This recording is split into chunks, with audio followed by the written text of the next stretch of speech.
अब हम लोग बीए प्रथम सेमेस्टर में जो हिंदी काव्य लगा हुआ है उसकी एक कविता पढ़ते हैं जो सुमित्रानंदन पंत जी की है, और इस कविता का नाम है यह धरती कितना देती है।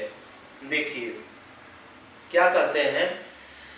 मैंने छुटपन में छिपकर पैसे बोए थे, सोचा था पैसों के प्यारे पेड़ उगेंगे, रुपयों की कलदार मधुर फसलें खनकेंगी, और फूल फल कर मैं मोटा सेठ बनूंगा। पर बंजर धरती में एक न अंकुर फूटा, बंध्या मिट्टी ने एक भी पैसा उगला। सपने जाने कहाँ मिटे, सब धूल हो गए। मैं हताश हो बाट जोहता रहा दिनों तक, बाल कल्पना के अपलक पावड़े बिछाकर।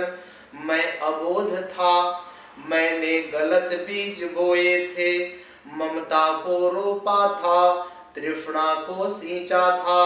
अर्धसती हराती निकल गई है तब से, कितने ही मधुर पतझड़ बीत गए अनजाने। ग्रीष्म तपे वर्षा झूली, सर्दे मुस्काई, सी कर हेमंत कपे, तरु झरे खिले वन।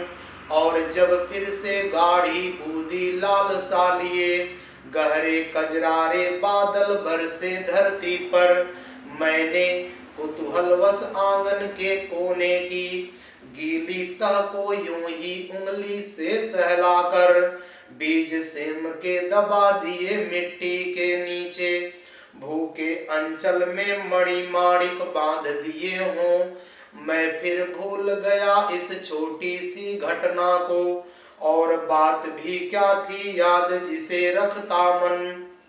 किंतु एक दिन जब मैं संध्या को आंगन में टहल रहा था, तब सहसा मैंने जो देखा उससे हर्ष विमूढ़ हो उठा मैं। विस्मय से देखा आंगन के कोने में कई नवागत छोटी छोटी छाता ताने खड़े हुए हैं। छाता कहूं कि विजय पताकाएं जीवन की, या हथेलियां खोले थे वे नन्ही प्यारी। जो भी हो वे हरे भरे उल्लास से भरे, पंख मार कर उड़ने को उत्सुक लगते थे। डिंब तोड़कर निकले चिड़ियों के बच्चों से, निर्निमेष क्षण भर मैं उनको रहा देखता। सहसा मुझे स्मरण हो आया कुछ दिन पहले, बीज सेम के रोपे थे मैंने आंगन में।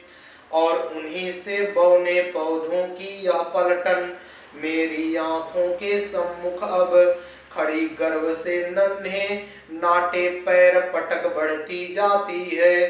तब से उनको रहा देखता धीरे धीरे, अनगिनती पत्तों से लद भर गई झाड़ियां, हरे भरे टंग गए कई मखमली चंदोवे।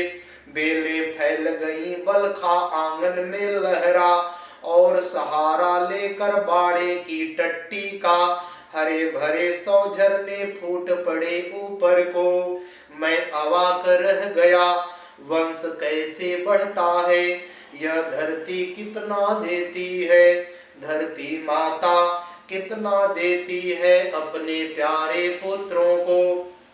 नहीं समझ पाया था मैं उसके महत्व को, बचपन में छी स्वार्थ लोभवश पैसे बोकर।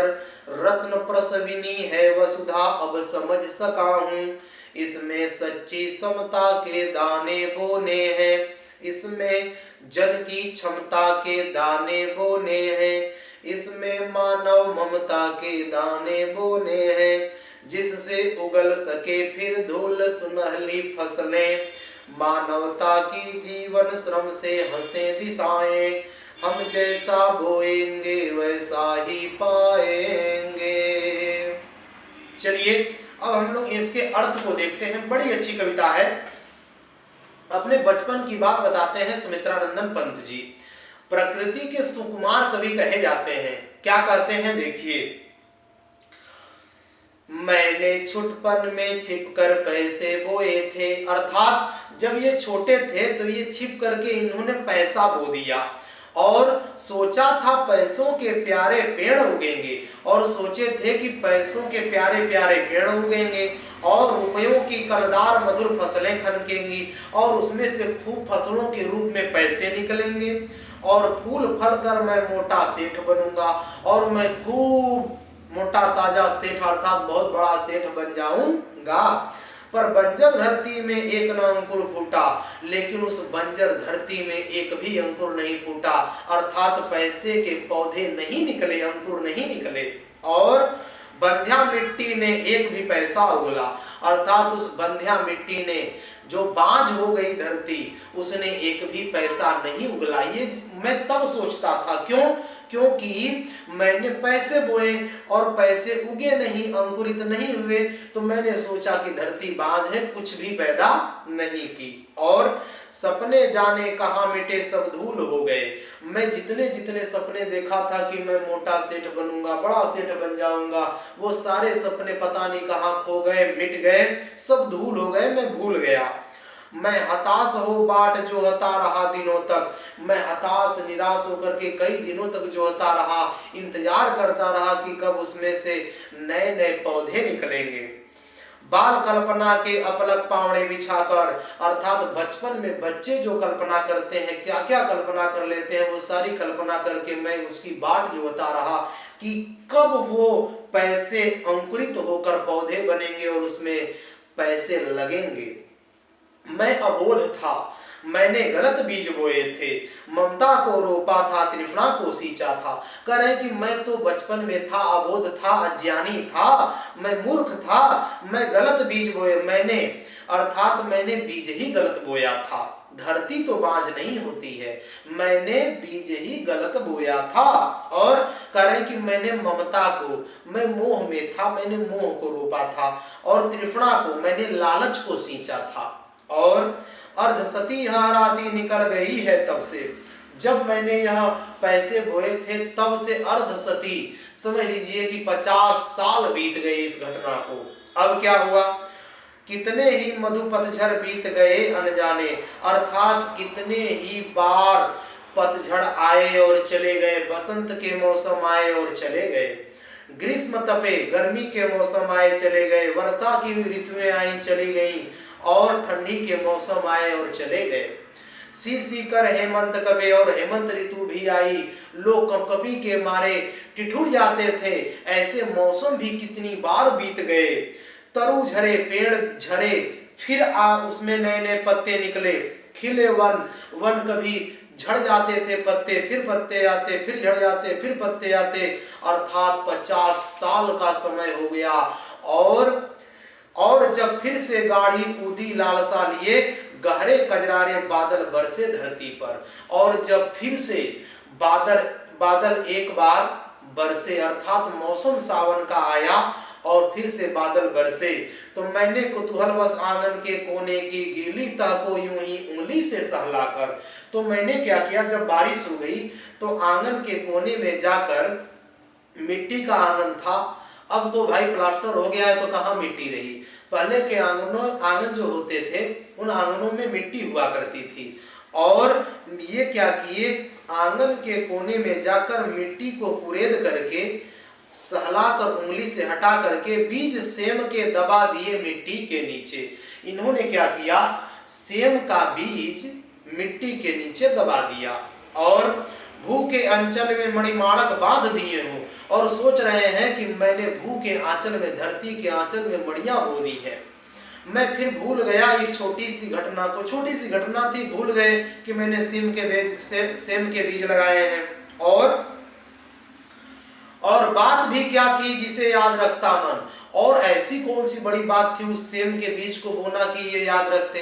पैसा बोए तो याद था, सेम का बीज है, इसलिए इस सेम के बीज से इनको कोई मोह नहीं है कि हमको क्या देगा, लेकिन पैसे से मोह था, लालच थी, इसलिए इनको पैसा बोना याद रहा, लेकिन सेम बोना याद नहीं रहा। आगे देखिए क्या कहते हैं कि और हाँ, किंतु एक दिन जब मैं संध्या को आंगन में टहल रहा था, तब सहसा मैंने जो देखा, करें कि एक दिन मैं शाम को आंगन में टहल रहा था तो मैंने देखा, क्या देखा कि उससे हर्ष विमूढ़ हो उठा मैं विस्मय से।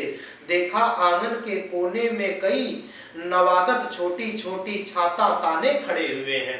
कह रहे हैं कि मैं जब आंगन में टहल रहा था तो मैंने बड़े आश्चर्य से देखा कि आंगन के कोने में छाते की तरह ताने हुए छोटे छोटे पौधे खड़े हैं, और छाता कहूं कि विजय पताकाएं जीवन की। कह रहे हैं कि मैं उनको छाता कहूं या फिर जीवन की विजय पताका कहूं, जीवन का ध्वज कहूं, जीवन का झंडा कहूं, और या हथेलियां खोले थे वे नन्ही प्यारी, या ऐसा लग रहा था जैसे नन्हे नन्हे पौधे अपने हाथों को ऐसे खोल करके बैठे हुए हों। और जो भी हो वे हरे भरे उल्लास से भरे पंख मारकर उड़ने को उत्सुक लगते थे। ऐसा लगता था कि वे छोटे छोटे बच्चों की तरह अब पंख मार करके उड़ने के लिए बेताब हैं, अब उड़ना चाहते हैं। डिंब तोड़कर निकले चिड़ियों के बच्चों से, ऐसा लग रहा हो जैसे कि अंडों में से जब बच्चे निकल जाते हैं चिड़ियों के अंडों में से तो वो उड़ने की कोशिश करते, अपने पंखों को फैलाते हैं। ऐसे वो सेम के पौधे लग रहे थे जब उनमें छोटे छोटे पत्ते बाहर निकल आए थे। निर्निमेष क्षण भर में उनको रहा देखता, बिना आंख पलक झपकाए ये उनको देखते रहे। सहसा मुझे स्मरण हो आया कुछ दिन पहले बीज सेम के रोपे थे मैंने आंगन में। अब इनको याद आया कि ओहो, मैंने ही तो आंगन में सेम के बीज बोए थे, और उन्हीं से बौने पौधों की यह पलटन मेरी आंखों के सम्मुख अब खड़ी गर्व से। अब उन्हीं सेम के बीज जो हैं अब पलटन बनाकर, ग्रुप समूह बनाकर खड़े हो गए हैं आंगन में, और गर्व से खड़े हैं। नन्हे नाटे पैर पटक बढ़ती जाती है, और छोटे छोटे पैरों को बढ़ा करके धीरे धीरे अब वो बढ़ रहे हैं। तब से उनको रहा देखता धीरे धीरे अनगिनती पत्तों से लद गई झाड़ियां। कह रहे हैं कि तब से लेकर मैं देखता रहा, सेम का वो जो पौधा था बड़ा हो गया, बेल बन गई, लता बन गई, और वो फैल गई, बहुत से पत्ते निकल आए, झाड़ियां बन गई, हरे भरे टंग गए कई मखमली चंदोवे। ऐसा लग रहा था जैसे कि मखमल के बिछे हुए कपड़े हो, चद्दर हो, ऐसे ऐसे कोमल कोमल पत्ते बिखर गए थे। बेलें फैल गई बलखा आंगन में लहरा, आंगन में लहराने लगी वो बेलें, सेम की बेल, सेम की लता आंगन में लहराने लगी। और सहारा लेकर बाड़े की टट्टी का, और जो बाड़ा की टाटी थी, जिसको हम लोग गांव में कहते हैं कि टाटी दे देना, अर्थात दरवाजा होता था जो बांस को काट काट करके बनाया जाता था, जिसको हम लोग कहते थे टाटी दे देना, टाटी दे देना, मड़ई में होता था। तो वो कह रहे हैं कि उस टाटी का सहारा लेकर के वो बेल फैल गई, सेम का वो जो पौधा था धीरे धीरे बड़ा हो गया, और हरे भरे 100 झरने फूट पड़े ऊपर को। कह रहे हैं कि हरे भरे अर्थात हरे भरे कई प्रकार की उनकी जो टहनियां हैं, जो छोटे छोटे, अर्थात कई उसमें से कई कनखे निकल आए, अर्थात एक ही नहीं था, उसमें से कई कई शाखाएं फूट गई और अलग अलग दिशा में फैल गई। इस प्रकार पूरी झाड़ी की तरह वह सेम का बीज फैल गया। मैं अवाक रह गया, वंश कैसे बढ़ता है। करें कि मैं अवाक हो गया, चुपचाप देखता रहा कि ओहो, वंश ऐसे बढ़ता है, एक सेम का बीज और इससे कई शाखाएं निकली और इतनी फैल गई। यह धरती कितना देती है, और यह धरती तो बहुत कुछ देती है। मैंने जो बचपन में सोचा था कि धरती कुछ नहीं देती, लेकिन अब पता चला कि यह धरती तो बहुत देती है। धरती माता कितना देती है, यह धरती माँ है, अपने पुत्रों को कितना देती है, अपने प्यारे पुत्रों को, अर्थात हम उसकी कल्पना भी नहीं कर सकते कि यह धरती हमें कितना देती है। नहीं समझ पाया था मैं उसके महत्व को, मैं इसके महत्व को नहीं समझ पाया था धरती के। बचपन में छी स्वार्थ लोभवश पैसे बोकर, अरे धिक्कार है मुझे कि मैं स्वार्थवश लोभ के कारण मैंने पैसे बोए थे। रत्न प्रसविनी है वसुधा, अरे यह तो रत्नों को उत्पन्न करने वाली है धरती। अब समझ सका हूं, अब मैं समझाऊं कि यह धरती रत्नों को देती है। इसमें सच्ची समता के दाने बोने हैं, इसमें आपको सच्ची समता, बराबरी के दाने, अर्थात कोई ऊंच नीच न हो, सब समान है, ऐसे दाने बोने हैं। इसमें जन की क्षमता के दाने बोने हैं, इसमें लोगों के सामर्थ्य, क्षमता, शक्ति के दाने बोने हैं। इसमें मानव ममता के दाने बोने हैं। इसमें एक मानव दूसरे मनुष्य से, एक मनुष्य दूसरे मनुष्य से, अर्थात सभी जीवों से व्यक्ति एक दूसरे से प्रेम करे, ममता रखे, मोह रखे और ऐसे दाने बोने हैं। अर्थात ये जो धरती है, इस धरती पर यदि आप चाहते हैं कि धरती आपको सुख दे तो आपको बराबरी का बीज बोना पड़ेगा। अर्थात लोगों के मन में ये बातें बैठानी होंगी कि कोई भी व्यक्ति ऊंच नीच नहीं है, सबको परिश्रम करना चाहिए और सबको एक दूसरे से प्रेम स्नेह रखना चाहिए, जिससे उगल सके फिर धूल सुनहली फसलें। अर्थात आप ये विचार इस धरती में बोए ताकि यह धरती फिर से उन्हीं को उत्पन्न करे। प्रेम बोएंगे प्रेम निकलेगा, सामर्थ्य बोएंगे आपके सामर्थ्य से फल निकलेंगे और मानवता की जीवन श्रम से हंसे दिशाएं, अर्थात मनुष्यता की जीवन श्रम से हम दिशाएं हंसे, अर्थात मनुष्य के परिश्रम से सारा जग हंसे, सारी दुनिया प्रसन्न हो जाए, सब लोग खुश रहें। हम जैसा बोएंगे वैसा ही पाएंगे। कह रहे हैं कि हम इस धरती में जैसा बोएंगे वैसा ही पाएंगे। इसलिए यदि आप चाहते हैं कि आपको सुख मिले तो आप भी लोगों को सुख दीजिए, धरती पर रहने वाले जीवों को, जंतुओं को, मनुष्यों को, सबको सुख दीजिए, तब आपको सुख मिलेगा। क्योंकि पंत जी कहते हैं जैसा बोएंगे वैसा पाएंगे। और आपकी यह कविता समाप्त हो गई।